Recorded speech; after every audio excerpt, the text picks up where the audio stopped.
Welcome to High Magick Practices. In today's episode, we'll explore the temple setup, required tools, and additional symbolism related to the Neophyte Grade ceremony. The initiation ceremony combines the physical construction of temple symbolism with astral work through the visualization of officer forms of the dais and the hall. On the astral level, it's important to familiarize yourself with the officer forms and the god forms of the visible stations, as discussed in the previous episode. During the Neophyte Grade ceremony, you'll be visualizing these officer forms within the temple on the astral level. Once the ceremony is complete, the officer forms will return to the dominion of their respective god forms. On the physical level, you'll need to construct the temple symbolism, which includes the altar, wands, lemens, banners, and more. Let's briefly introduce the tools and physical temple setup. Keep in mind that you might need to add inscriptions, like sigils, to the tools and consecrate your implements before using them in future rituals. We will cover the consecration process in a future episode, as it is a detailed topic. The pillars are placed just east of the altar. They represent the dualities of existence, such as mercy and severity, stability and mobility. These pillars serve as symbolic markers within the temple. The black pillar on the left north side of the temple is called Boaz, and it represents the female principle. It is also known as the pillar of cloud and symbolizes negative polarity. The white pillar on the right south side of the temple is called Yahim, and it represents the male principle. It is known as the pillar of light and fire, symbolizing positive polarity. The pillars can be constructed using long, thick lengths of PVC pipe, each with a black cubical wooden base. Each pillar may feature a lotus flower, a symbol of regeneration, a white lotus on the base of the black pillar, and a black lotus on the base of the white pillar. At the top of the pillars, you can place flaming red triangular capitals, which represent the true manifestation of the spirit of life. At the top are the three mother letters of the Sefer Yetzirah and the three alchemical principles of nature, sulfur, mercury, and salt. Simplified versions can be made from cardboard tubes or cloth strips hanging from the ceiling, one colored black and the other colored white. The banners of the east and west are placed in their respective quarters. The banners symbolize the duality of light and dark working from east to west, while the pillars represent the duality of light and dark working from south to north, thus forming a cross within the Neophyte temple. The banner of the east represents the initiate's transformation into the perfect knowledge of light. It symbolizes the dawning sun and can be likened to a shield that protects the student from negative forces throughout the initiation process. This banner can be used in meditation to help the student gain a greater understanding of the teachings of the order. The banner of the west features a white triangle, referring to the three paths connecting Malhut with the other Sephiroth. The red cross within the triangle represents the hidden knowledge of the divine nature, which is to be obtained through their aid. The cross and triangle together symbolize life and light. The red cross may be bordered in gold to represent the metal obtained through the darkness of putrefaction. The banner of the west, set on a black field, represents darkness or the ignorance of the outer world. The white triangle signifies the light shining through the darkness, which is not yet comprehended. The banner of the west is a symbol of twilight, the balance of light and darkness. The banner of the east is set on a white field, symbolizing light and purity. In the center is a golden cross and a white tower of life. Surrounding the Greek letter tau is a hexagram formed by a red triangle, representing the fire of spirit, and a blue triangle, representing the water of creation. Both banners can have red tassels hanging from each of the 5 corners. In the center of the room, place a black cubical altar, which symbolizes the physical world and serves as the focal point in the Neophyte Hall. This altar represents the idea that the mysteries of all dimensions are concealed within, while only the surface is revealed to the exterior senses. It is derived from a passage in the Emerald Tablet of Hermes, which states whatever is below is like that which is above, and whatever is above is like that which is below. On the altar, place the 4 elements of the mystic repast: a rose in the east, a cup of wine in the west, bread and salt in the north, and a lamp or red candle in the south. The mystic repast is a form of Eucharist intended to connect the practitioner with the elemental forces of air, fire, earth and water. In the center of the altar, place the cross and triangle symbol. The cross is red and should be positioned above the white triangle. This symbolizes the unity of spiritual and material forces, and the rise of light during the ritual, attracting divine forces into manifestation. A red rose is placed in the eastern part of the black cubical altar. The red rose alludes to the element of fire and the spiritual aspiration of the initiate.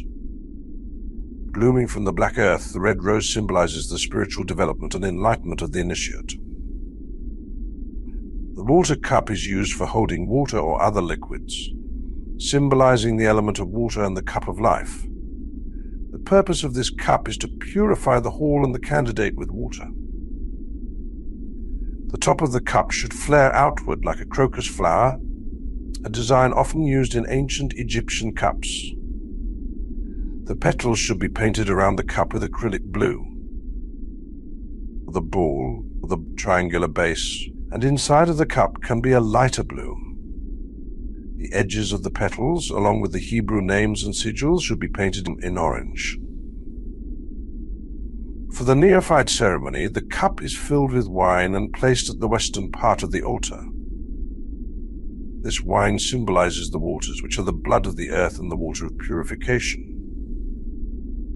The bread and salt symbolize the material inclination or earthly nature of the initiate, which needs to be transcended through the initiatory process. They are placed on the northern side of the altar. The red lamp or censer is used for burning incense during rituals, symbolizing purification and spiritual elevation. The censer is placed in the south of the temple. Its purpose is to carry the sacred flame, consecrating, vitalizing, and devoting the sacred space to the workings of the divine spirit. It is recommended to use a metal brazier to hold hot coals, suspended from a chain like those used in some churches, as this allows the daduhus to swing it while consecrating the hall. Alternatively, a simple stick of incense can be used. 4 candles are placed around the room, yellow in the east, red in the south, blue in the west, and black in the north.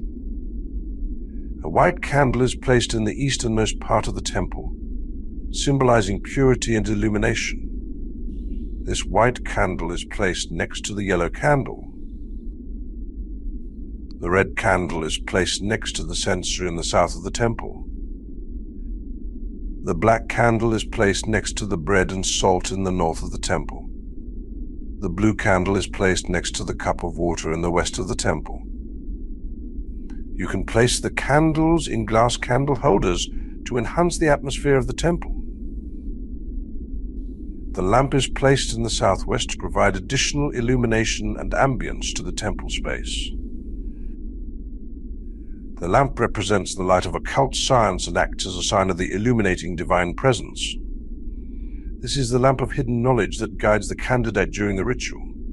You can use a red lamp or a red candle for this purpose. Ideally, the temple should be dark, with the candles and lamp as the only sources of light within the hall, besides the light of the dawning sun. The aspirant should have constructed beforehand the Hierophant's wand, the Hegemon's wand, and the Kerux' wand. The Hierophant Hierophant's wand is the scepter of power, used to open and close the temple in any grade of the first order. This wand represents the forces of the middle pillar in the tree of life. It brings down the light from Kether, fuses the energies of severity and mercy over the head of the candidate during their reception into the Order of the Golden Dawn. This red wand has a crown ornament on the top of a wooden shaft, decorated with 3 golden yellow rings and a golden pommel at the end. The Hegemon's wand is a mitre-headed sceptre of wisdom used to attract the forces of the white pillar, also known as the Pillar of Mercy on the Tree of Life. The wielder of this wand acts as the candidate's higher self to guide and protect the candidate during the initiation. The wand represents duality, the marriage of darkness and light forces resulting in union with the eternal. The head has 2 golden bands with a red Calvary cross on each side. The shaft is red and has 2 golden rings and a golden pommel at the end. The Kerux wand is a caduceus scepter representing healing, communication, wisdom, and magic. The upper side contains a red sphere symbolizing Kitha, and below it there are 2 red wings stretching out to Ho, Ha, Ma, and Binah, composing the 3 supernal Sephiroth. Below the wings there are 2 serpents, one black and the other white, representing the astral light rising up to He, Sed, and Givuha. The upper half of the shaft is yellow and the other half is blue. These 3 wands can alternatively be made from wood, cardboard, or other materials. The sword of the Hiereus, also known as the Sword of Vengeance, symbolizes authority and protection and is often wielded by certain officers during rituals. The sword represents the forces of the Pillar of Severity, used to guard the temple from the Klipot or evil demons that dwell beneath Malhut. It is located in the west of the temple. The black pommel at the bottom represents all forces of the Tree of Life grounded in Malhut. You should make or find a sword that is not too heavy. A light military or mature Masonic sword would be sufficient. It can also be an iron bar with a wooden handle. The grip should be painted red, symbolizing the universe governed by the flaming force of divine severity. The guard should be gold, representing Hod. It is important that the sword offers some surface for painting or engraving your motto. You can paint a pentagram in emerald green and add Hebrew names and sigils on the guard. A finished neophyte sash is placed in the east of the temple, symbolizing the aspirant's initiation into the Neophyte Grade. The sash fits over the initiate's left shoulder, running from the He Said center to the Hod center on the right hip. This also alludes to the watery and passive current of the black pillar. The sash of the neophyte is a long black band with a white triangle to symbolize light dawning in the darkness. The sash is a symbol of rank. It is to be constructed by the aspirant and embellished with symbols depicting their current status or grade. The sash of the First Order is black, representing the black pillar or the outer order. In each quarter of the temple we can have side altars. These altars can be small tables, nightstands, or similar pieces of furniture. Each side altar should be draped in an elemental colored cloth. Yellow for air in the east, red for fire in the south, blue for water in the west, and black for earth in the north. Each side altar can hold the respective candle and elemental symbol. Elemental symbols may be placed in the 4 quarters of the temple. At this point, you do not need to add the Enochian tablets, as they are complex magical tools associated with higher grades in the Golden Door. You just need to add the symbols of each element. You can use a poster board or thick paper to create these symbols. The symbol for air is a violet circle with a yellow outline and a yellow T placed in the east. The symbol for fire is a green circle outlined in red, with a sun of 3 red circles and alternating rays placed in the south. The symbol for water is an orange circle with a blue outline, blue cross, and blue inscriptions placed in the west. The symbol for earth is a white circle with a black outline and a multicolored cross placed in the north.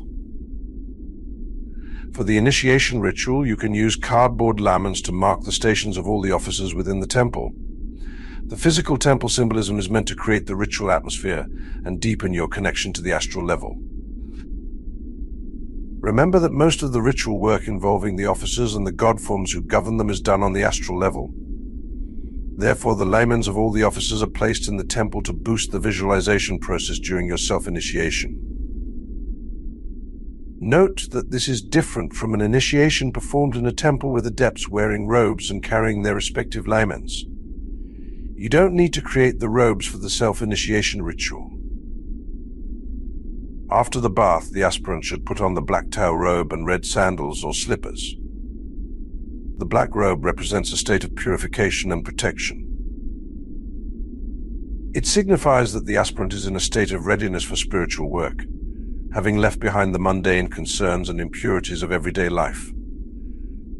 The red sandals symbolize energy and initiation.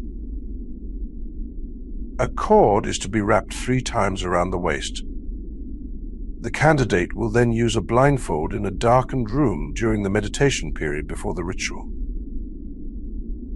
The cord offers psychic protection during the ritual, symbolizing the connection between the aspirant and the spiritual forces invoked.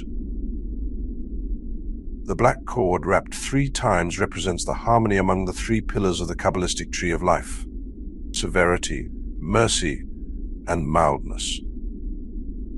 It reflects the aspirant's balance among physical, emotional, and spiritual aspects. That's all for now, esteemed friends. Thank you for joining us for this episode on High Magick Practices. We hope you found it enlightening and valuable on your spiritual journey. If you enjoyed this content, please like and subscribe to our channel to stay updated with our latest videos. For those who wish to delve deeper, consider joining our Patreon page, where you'll gain access to exclusive materials available only to members. If you wish to provide additional support, you can make donations via PayPal. Your contributions help us keep the show running and enable us to produce more content for you in the future. We appreciate your support and engagement. In our next episode, we'll explore how to consecrate the implements and tools used in the Neophyte Grade ceremony. Until then, continue your practice and stay connected to the magical current. Thank you, and see you next time.